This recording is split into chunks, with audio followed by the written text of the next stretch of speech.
години от началото на Първата световна война.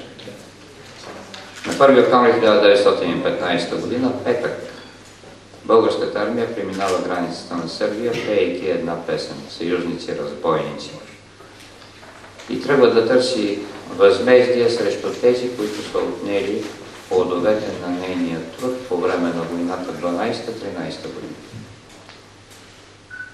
България мобилизира 885 хилядна армия, а общо като мобилизация 1 024 000 души при 5,5 милиона население.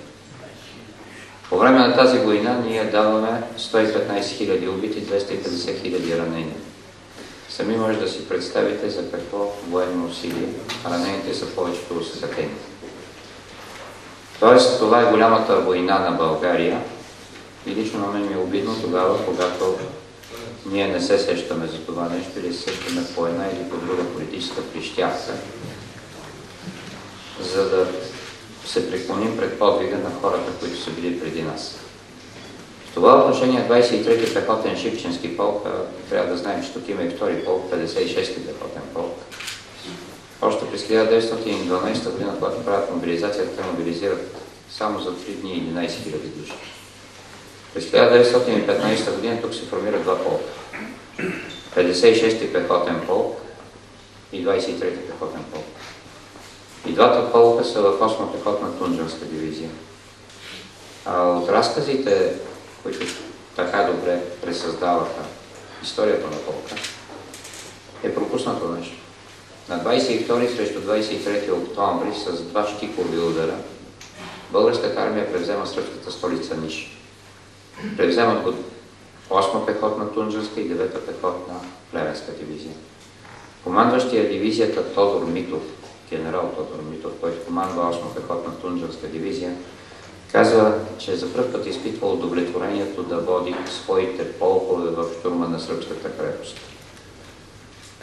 Тодор Митов, една скоба, освен че е командир на бригада в 7-ма Рилска дивизия, която влиза през 12-та година в Солун. Това е командира на героите от 13-ти Рилски полк, които са убити от сръбската артилерия, 1300 човека за един ден при село Рейчиновци по време на Междусъюзническата война. Тоест отношенията са им много лични. Българските и сръбските генерали са се срещали не само на Брегалниците, са се срещали като млади офицери при Сливница, за да продължат да се срещат след това при Левин, при Чеган, при Завоя на Черни. Историята на 23-ти пехотен Шипченски полк, освен като ни славни страници, от страници на един истински героизъм във всички боеве, той е емблематичен за пътя на цялата българска армия. Защото на 25 до 27 ноември са освободени и последните градове от Вардарска Македония. Даже в книжката, която направихме с професор Начев, който съжалявам, че не е тук, защото трябва да пътува за някаква международна конференция, където има и голям доклад да готви. Има един разказ на Райко Алексиев. Райко Алексиев е щатен художник към 8-ма пехотна Тунджанска дивизия и заедно с това е и писан. Фрадяво, убица 1944 година. Тогава той описва гроба на поручик Величков. Сега, тъй като само след седмица ще излезе една друга книга, която се казва Каймак Чалан, където по една ирония на съдбата, доста жестока, само от Казанлък и от Казанлъшка околия има между 400 и 500 души убити. Това са офицери, подофицери и войници. Докато купувах санитарните книги от военния архив, защото там е описана най-добре смъртта. Ние имаме, по едно стечение на обстоятелствата, ние имаме опис на тези, които са загинали, но нямаме опис на тези, които са останали живи. Може би защото тези, които са останали живи, особено офицерите, са обречени до края на дните си да чуват барабанния огън и това, което са видели прежде.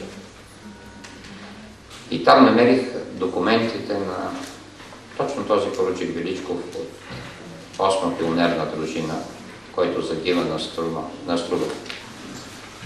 Разказвам ви го, защото мъжете от Охрид, между Струга и Охрид са 17 км. Взели са на ръце мъртвото тяло и са го занесли да го погребат в двора на църквата Света Богородица Перивлепта, наричана Свети Климент в Охрид.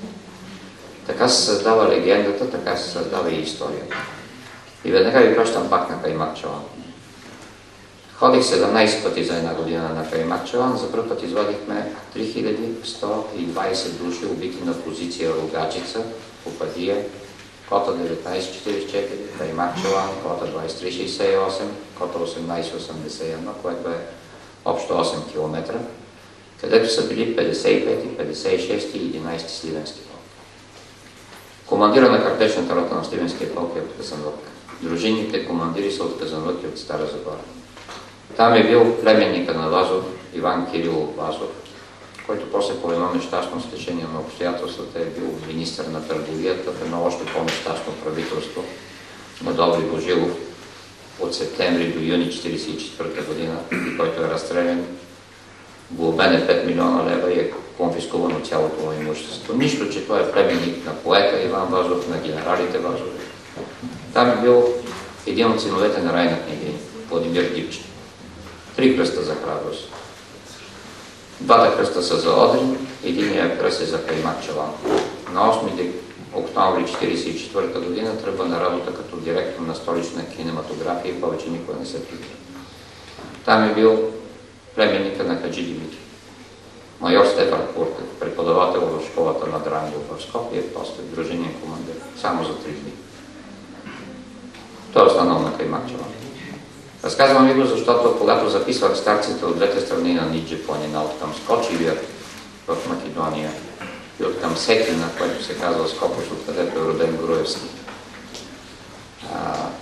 в Гърция, те казват, че всяка нощ тези, които лежат на гробовете, на голяма част от тях са неопети, защото горе има 4 български военни гробища. Всяка нощ излизат. И според старците гледат към България. Тоест, разбирам, че ние се намираме в едни местници. Разбирам, че изборите тук ще приключат бързо. Но изборите не трябва да ни разделят. Политическите различия, това, което правим всеки ден, не трябва да маха по-голямото, по-важно. Защото ние сме обречени да знаем на къде отиваме, само ако знаем откъде идваме, иначе ще се загубим в посоката на където. И лично за мен, пътя, по който вървим, ние трябва да се чувстваме отговорни пред тези, които са живели преди нас, и пред тези, които ще живеят след нас. Тоест и двете групи не трябва да ги е много срам от нас. Това не е важно. Иначе, ако ме питате за сегашна политическа обстановка, сигурно ще ви кажа нещо, господин подполковник, че не ми харесва начина, по който се управлява военно министерство. Но то кой не се упражнява в това военно министерство, и мен ми е обидно, че съм бил офицер. Така, по този начин. Само ще ви припомня, че винаги като е имало преврат, винаги военните са почвали от земеделците, и то не е било случайно. Благодаря ви, че ме поканихте. Смятам, че има един паметник на една песен.